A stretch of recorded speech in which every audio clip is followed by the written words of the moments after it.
Sudamérica es el cuarto continente más grande y tiene una población de más de 437 millones de personas.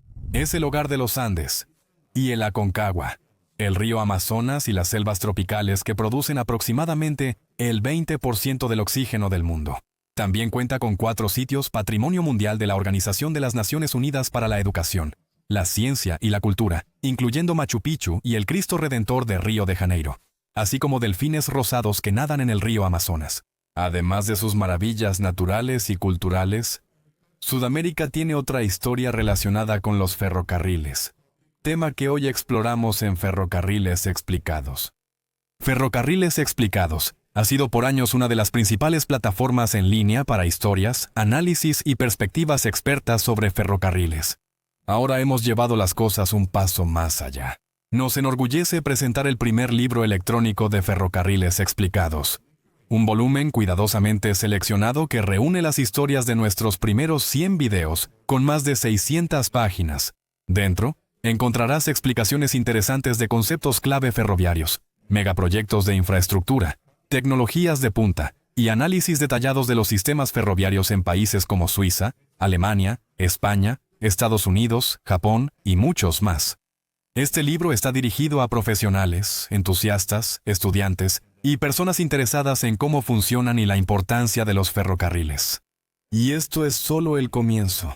La próxima edición cubrirá los siguientes 50 videos, continuando el viaje a través de diferentes países, proyectos y sistemas. Por lanzamiento, el libro electrónico cuesta solo 35 pesos los primeros 7 días.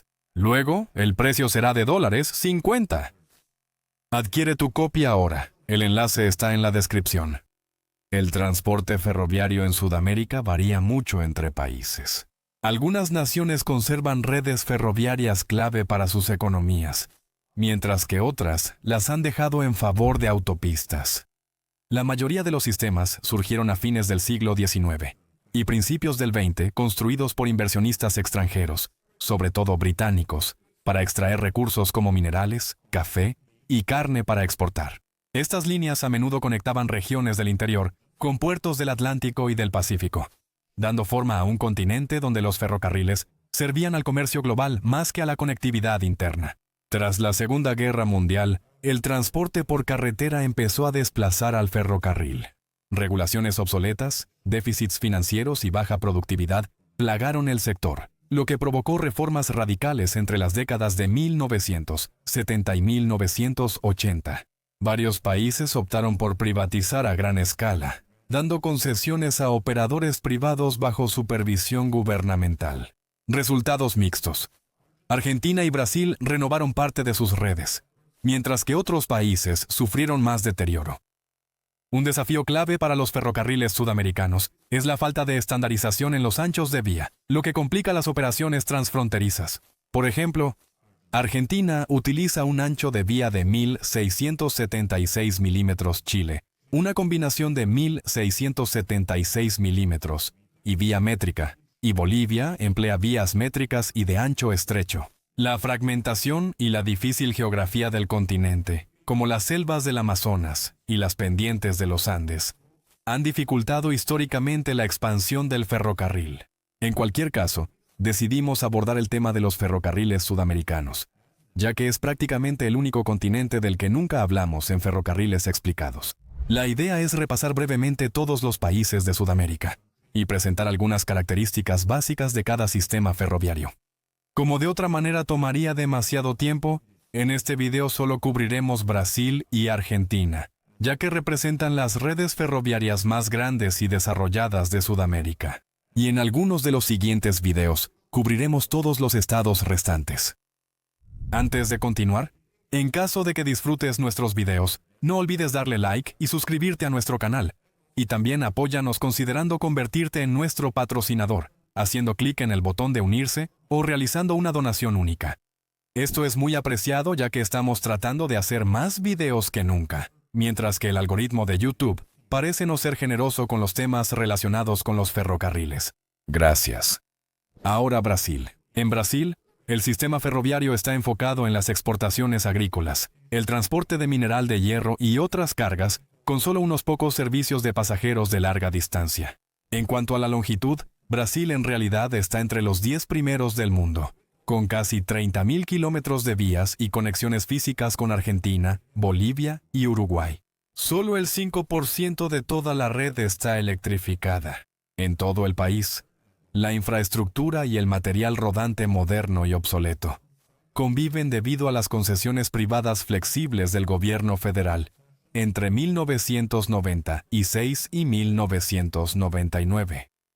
Existen 3 diferentes anchos de vía y el tráfico es organizado por varias empresas privadas y públicas como Rumo Logística, Vali, Amiriesi, Bieli Logística, Compañía Paulista de Trenes Metropolitanos. En cuanto a las inversiones en 2012, el gobierno anunció la creación de una nueva agencia para supervisar la creación de nuevas líneas de carga y de pasajeros de alta velocidad, lo que podría sumar 10.000 kilómetros de nueva construcción en 30 años. Entre estas se encuentra una nueva vía férrea de 4.155 kilómetros de longitud y un ancho de vía de 1.600 milímetros, la Ferrovia Norte-Sul, que conecta a Ceilândia en Maranhão con Estrela do Oeste en Sao Paulo. La última sección de esta línea se abrió al servicio en 2023. Se propone una extensión hacia el norte hasta Villado Conde, así como una extensión hacia el sur de 264 kilómetros hasta Panorama. También se está estudiando una extensión adicional de 1.784 kilómetros desde Panorama hasta Rio Grande Ferrovia do Pantanal. En 2019 se iniciaron estudios de viabilidad para 2 nuevas líneas desde Cascavel, una hacia la frontera entre Brasil, Argentina y Paraguay en Foz do Iguazú, y otra hacia Maracaju, donde se conectaría con la línea existente desde Campo Grande hasta la frontera paraguaya. En 2021, se otorgó una concesión para la construcción y operación del primer tramo de 537 kilómetros de la Ferrovia de Integración Oeste-Leste, entre el puerto de Ilhéus y Caetité. Las siguientes secciones planificadas son 485 kilómetros desde Caetité hasta Barreiras y 505 kilómetros desde Barreiras hasta Figueirópolis, donde se realizará una conexión con la Ferrovia Norte-Sul. También, en 2021 se firmaron contratos para la construcción de un nuevo ferrocarril de 1.600 milímetros. Estrada de Ferro Maranhão, que servirá a un puerto de aguas profundas en la isla de Cajual, en el lado opuesto de la bahía de São Marcos, respecto al puerto existente en Ponta da Madeira. Una línea inicial de 220 kilómetros conectará el puerto con la estrada de Ferro Carajás cerca de Santa Inés. Luego, otros 300 kilómetros se unirán a la Ferrovia Norte-Sul cerca de Ceilândia. En 2023 se resolvieron ciertas dificultades legales, lo que permitió avanzar con propuestas para un nuevo ferrocarril de 933 kilómetros entre Sinop y Miritituba. Transnordestina es un grupo independiente de líneas en construcción en el noreste del país, con un total de aproximadamente 1.750 kilómetros, de los cuales alrededor de 600 kilómetros estaban en operación para 2023. La vía es mixta, de 1 metro y 1.600 milímetros, permitiendo conexión con ferrocarriles regionales de ambos anchos. Se propone una línea adicional de 400 kilómetros de longitud y 1.600 milímetros de ancho entre Eliseo Martins y Estreito, que proporcionaría una conexión con la Ferrovia Norte-Sul. Sin embargo, con la excepción de decenas de ferrocarriles turísticos, servicios suburbanos y sistemas de metro en grandes ciudades, siendo las más grandes por supuesto Río de Janeiro y São Paulo, el transporte ferroviario de pasajeros en Brasil es limitado, ya que recientemente solo había 2 servicios interurbanos: la estrada de ferro Vitória-Minas, de Vitória a Belo Horizonte, con una ramal de Nova Era a Itabira, y la estrada de ferro Carajás de São Luís en Maranhão a Paraguay-Pebas. Ambos son operados por la empresa Balice. No hay tráfico internacional.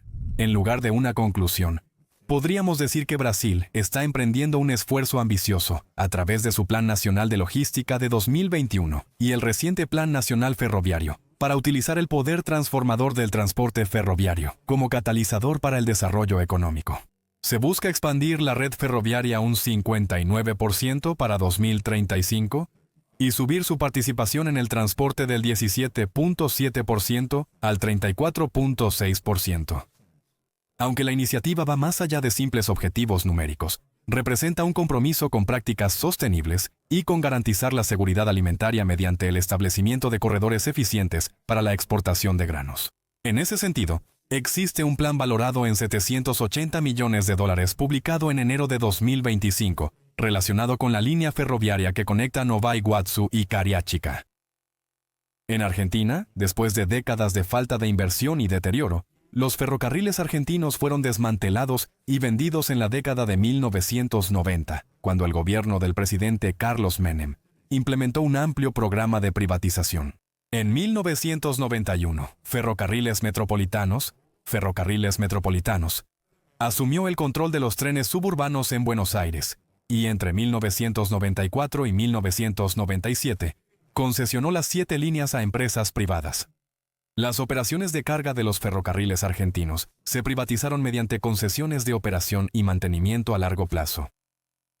En su apogeo, la red ferroviaria de Argentina tenía 47.000 kilómetros, pero hoy cuenta con 15.200 kilómetros operativos que conectan la mayoría de ciudades y regiones principales, sobre todo en el norte, y brindan conexiones de pasajeros y carga en todo el país. La empresa estatal Belgrano Cargas y Logística opera la mayor parte de la red, con aproximadamente 7.600 kilómetros distribuidos en 3 líneas principales. Nuevo Central Argentino, empresa privada, es el segundo operador más relevante, con una red que cubre poco más de la mitad de la longitud de Belgrano Cargas. También están Ferro Expreso, Pampeano y Ferro Sur Roca, ambos operando más de 2.000 kilómetros de vías.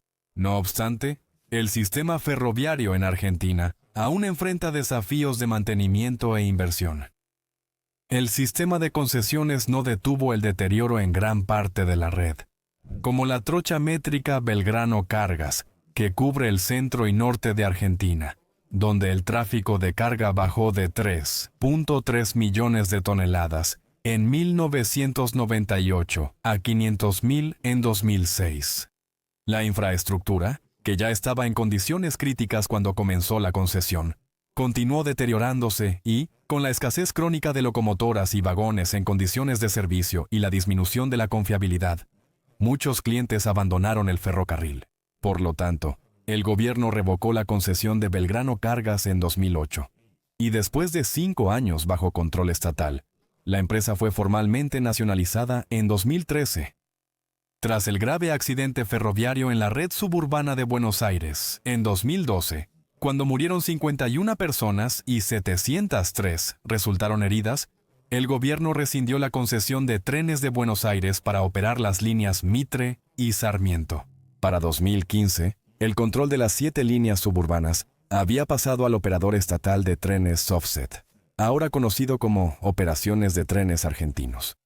La renacionalización se formalizó en mayo de 2015, cuando la presidenta Cristina Fernández de Kirchner firmó una ley que restablecía los ferrocarriles argentinos como una empresa estatal, reuniendo la infraestructura y las operaciones bajo la marca Trenes Argentinos.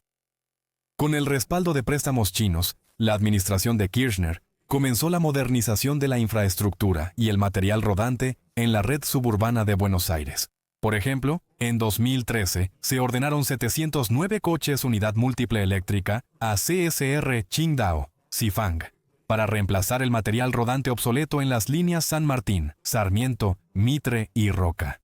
China también ha financiado la modernización de las líneas de carga. En julio de 2014, Argentina acordó un préstamo de $2.1 mil millones con China para financiar la reactivación del Belgrano Cargas. La corporación CSR fue posteriormente adjudicada con un contrato para suministrar 100 locomotoras y 3.500 vagones, los cuales fueron entregados como parte del programa de modernización. También se han adquirido locomotoras y vagones chinos para los servicios de larga distancia desde Buenos Aires hacia centros provinciales, incluyendo Córdoba, Rosario y Mar del Plata, y las inversiones continuaron en los gobiernos posteriores, como el programa de $14.2 mil millones del Ministerio de Transporte. El Plan Integral de Obras para la Red Ferroviaria Metropolitana de 2016 buscaba triplicar la capacidad ferroviaria urbana en Buenos Aires con la red regional de trenes express. El proyecto de revitalización de la línea Belgrano busca proporcionar un corredor eficiente para el tráfico de carga desde el noroeste de Argentina hasta los puertos de Santa Fe y Rosario. El proyecto está dividido en 3 fases. La fase 1, con un valor de 345 millones de dólares estadounidenses, abarca la rehabilitación de 3 tramos de la línea, que suman un total de 535 kilómetros en las provincias de Santa Fe, Chaco y Santiago del Estero. La fase 2, que implica renovar vías en 2 tramos del sur de la ruta, es decir, 84 kilómetros de vía en Coronda Laguna. El tramo en la provincia de Santa Fe tiene un valor de 65 millones de dólares estadounidenses y está financiado por el Banco de Desarrollo de América Latina. El extremo norte de la línea, 277 kilómetros en el tramo Talavera-Pichanal en la provincia de Salta, cuesta alrededor de 210 millones de dólares estadounidenses.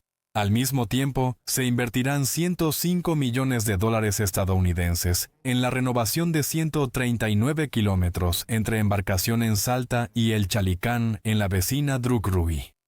Estos 2 últimos proyectos están financiados por la Corporación Nacional China de Importación y Exportación de Maquinaria y Equipos. La fase 3 abarca un total de 558 kilómetros en las provincias de Tucumán, Salta y Jujuy, y tiene un valor estimado de 421 millones de dólares estadounidenses.